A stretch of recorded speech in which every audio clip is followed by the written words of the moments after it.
Maana ya kuyaeleza ni kwamba kila Muislamu aliyediriki mwezi wa Ramadhani aelewe kuna ofa zimekuja na Ramadhani. Ni kila mmoja kuonyesha juhudi yake katika kukimbilia ofa hizo, vipawa hivyo. La kwanza kabisa ni salatu tarawih.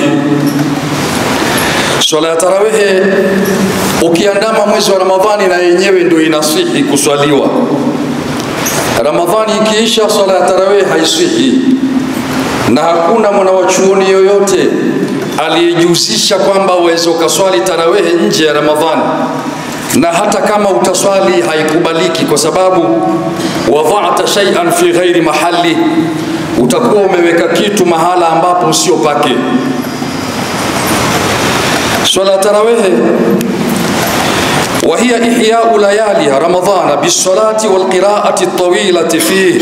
وسباب masahaba walikuwa wakistarehe kila baada ya rakaa mbili, kila baada ya salamu mbili, assalamu alaykum wa rahmatullah, assalamu alaykum wa rahmatullah, wanastarehe kwa kufanya istighfari, tahlili na tahmidi. Tutakuja kuyaeleza kiurefu inshallah. Kama tunavyofanya leo, sio baada ya salamu watu wainuke wafanye istiraha kidogo. Ndio kwenye vikao vyetu unaona tunakaa tunasema subhanallahi wa bihamdihi subhanallahi alazim. Haya ni maneno anayapenda Mwenyezi Mungu Subhanahu wa Ta'ala. Sumiyat bidhalika listirahati alqawm. Imeitwa tarawih kwa sababu ya kuwastarehesha watu. Imeitwa tarawih kwa sababu ya kuwastarehesha watu wanaojua lugha ya Kiarabu. Ukiingia kwenye kamusi utaona maana ya tarawih, utaona. Kwa hivyo kinyume cha hivyo maana inapotea, kama baadhi ya wengine wanavodai kwamba baada ya salamu ni watu wengine wanaweza wakachati, watu wanaweza wakapiga story. Kusema subhanallahi wa bihamdihi subhanallahi alazim ni kuwapigia watu makelele huko nje. Haya madai ya watu wenye akili, ambazo pengine akili hazina akili. Haiwezekani subhanallah iwe ni makelele halafu bongo flavor itakuwa nini? Subhanallah anayetajwa nani? Ni Mwenyezi Mungu Subhanahu wa Ta'ala. Kwa hivyo kwa kelele ya aina yoyote, kwa spika yoyote, hiyo haiitwi kelele, ni ibada. Na ni ajabu kwa Waislamu, kelele za maspika ya muziki zinapopita mitaani wala hawapati muhemko wa kukataza, ila katika masala ya ibada Waislamu tunajua sana kukataza ibada. Kwa hivyo tarawih ni istirahati alqawm, ni kuwastarehesha watu, na hivyo maswahaba waliswali hivyo. Nabii Muhammadin kwa hadithi ya Abi Huraira anasema man qama ramadhana imanan wa ihtisaba ghufira lahu ma taqaddama min dhanbi. Hadithi hizi ziko tatu, riwaya hizi zinafanana, ziko tatu. Kuna man sama ramadhana na man qama ramadhana na man qama lailatul qadri. Malipo ni yale yale, ghufira lahu ma taqaddama min dhanbi. Atakayefunga mwezi wa Ramadhani madhambi yake madogo yote usamehewa. Atakayesimama usiku wa Ramadhani ikikusudiwa ni tarawih anasamehewa madhambi. Atakayesimama usiku wa Lailatul Qadri anasamehewa madhambi. Kwa hivyo nimesema riwaya ziko tatu, lakini kwa mabadiliko ya kitendo, malipo ni yale yale, kusamehewa madhambi. Katika tarawih adillatul a'immatil mujtahidin, dalili za wanawachuoni waliojitahidi ambao wanaitwa mujtahidin. Hiyo ni daraja ya wanawachuoni ambao leo ni wakutafuta mno. Mujtahiduna leo ni wakuwatafuta mno. Dalili yao marawahu Malik fil Muwatta, ni hadithi iliyopokelewa na Imamu Maliki katika kitabu chake cha Al-Muwatta, kitabu ambacho ndio cha kwanza duniani cha hadithi kabla ya Sahihi Bukhari na Sahihi Muslim. Kitabu cha mwanzo ni hicho. Wal Baihaqi aidan, na Imamu Al-Baihaqi vile vile an Yazid ibn Rauman, wanakubaliana katika hadithi hii kutoka kwa Yazid bin Rauman qala, amesema kana nasu yaqumuna fi Ramadhan fi zamani Umar ibn al-Khattab, watu walikuwa wanasimama katika zama za Umar ibn al-Khattab bi 23 rakaa 23. 20 ni tarawehe na 3 ni witri, ukijumlisha ni 23. Katika Al-Muwatta kwa msomaji anaweza kaangalia. Kwa hivyo tukiswali rakaa 20 ni kwamba hawa maimamu hawaja kurupuka, maimamu hawajafanya shura wakahesabu rakaa ziwe 20, ni mapokezi haswa. Na sijui ni nani atakuwa na imani leo kumshinda Umar ibn al-Khattab, na sijui yuko shekhe wa wapi leo mwenye elimu kumshinda Umar ibn al-Khattab, mwenye uchamungu kumshinda Umar ibn al-Khattab, ambaye amekaa mbele ya Mtume Muhammad, ameishi karne ya Mtume, amesoma ilmu kwenye kinywa cha Mtume, ameswali rakaa 20 tarawehe, rakaa 3 witri. Haya, muda wetu hauturuhusu. Kama tulivyosema, hayo tutakuja kuyatengea siku maalum.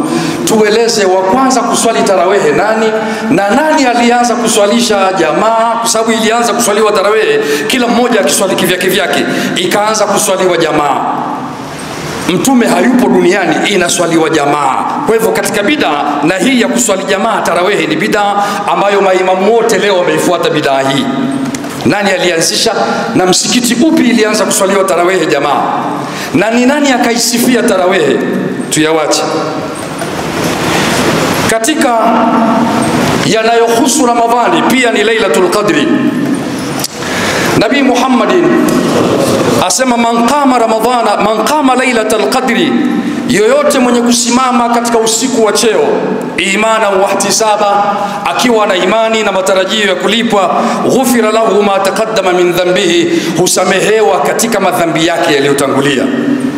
Min ya baadhia, watu wa lugha, sio madhambi yote, kuna madhambi madogo na makubwa, yanayosamehewa ni yale madogo.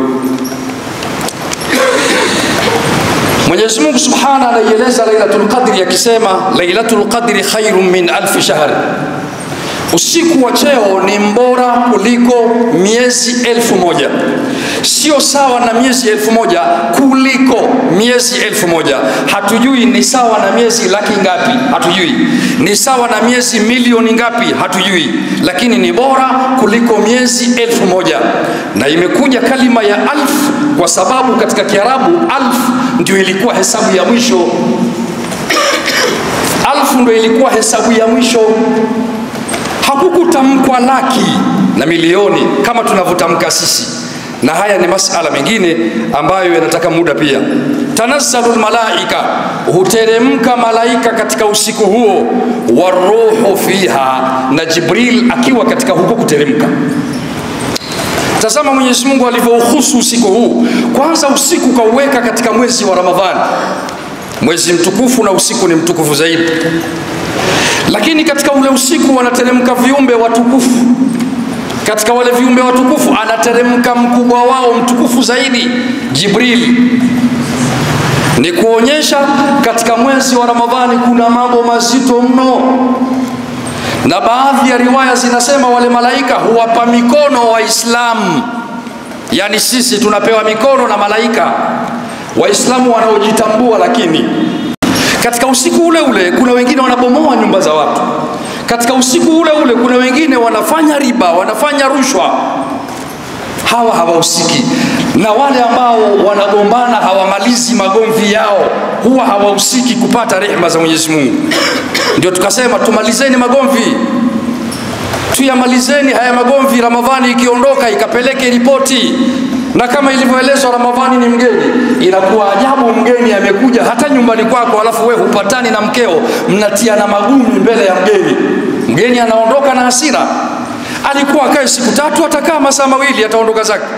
Na ripoti ya kwanza atakayoipeleka, hata kama ulimkirimu pilau, habari ya magumi yenu lazima akasimulie kwamba wamepigana mbele yangu.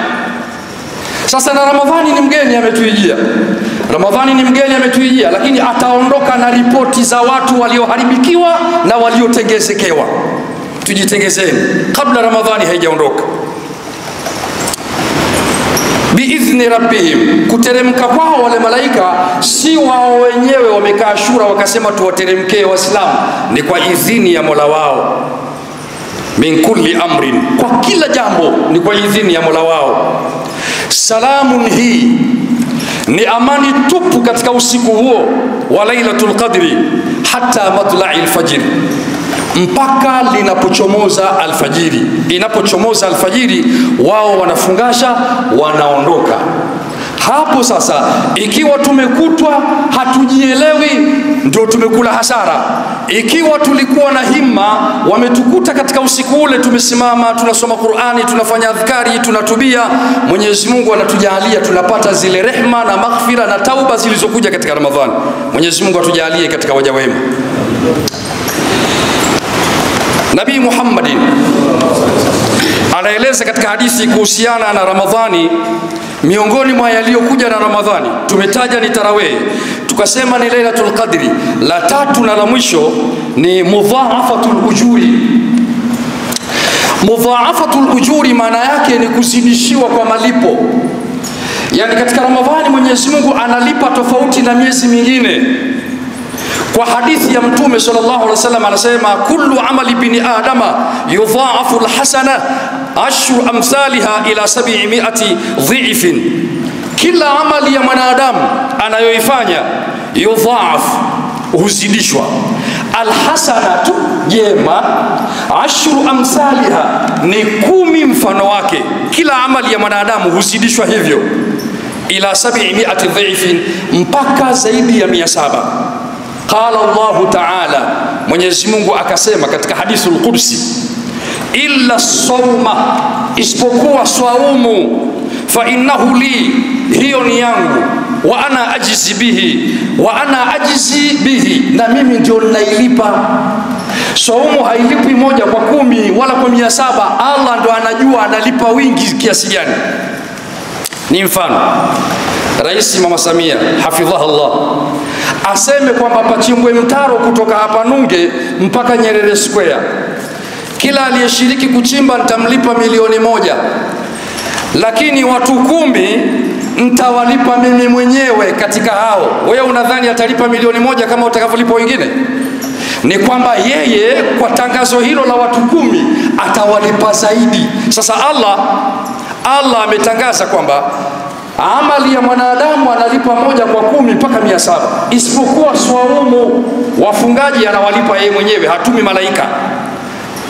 Habari zingine hizi malaika wanakuja kwenye swala, wanapeana shifti, wanapeleka ripoti zetu, lakini katika swaumu ni yeye Allah anakutazama wewe, nia yako. Umefunga au unageresha, umefunga au unazuga watu, au unafanya usanii katika swaumu. Kwa hivyo Mwenyezi Mungu inshallah atujalie swaumu zetu ziwe ni makbul, na Allah atulipe katika swaumu hizi, tukipata thawabu nyingi iwe ni sababu ya kuingia peponi. Dakika 3 zilizobakia nimalizie maneno haya. Qala Sheikhul Islam Ibn Taymiyyah, amesema Ibn Taymiyyah, akitajwa ni Sheikhul Islam anamaliziwa hivyo. Ukisema hivyo wengine ndio wanaona umempa haki. Qala Sheikhul Islam Ibn Taymiyyah, amesema Sheikhul Islam Ibn Taymiyyah kwamba fil juz'i al-awwal min al-fatawa, katika juzu ya kwanza katika fatawa amesema hivi, sabata, imethibiti, anna Ubay bin Ka'bi, kwamba sahaba Ubay bin Ka'bi ambaye ndiye imamu wa kwanza duniani kuwakusanya watu nyuma akaswalisha tarawih. Tumesema tutaeleza siku nyingine. Ibn Taymiyyah anamsimulia kwamba Ubay bin Ka'bi kana yaqumu bin nasi 20 rakaa, alikuwa akiwaswalisha watu tarawih rakaa 20, wayutiru bisalafi, akiswali witri rakaa 3. Faraa kathir min alulama, wanawachuoni wengi wameliona hilo, annahu huwa sunna, kwamba hiyo ndio sunna. Assalamu alaikum wa rahmatullahi wa barakatuh.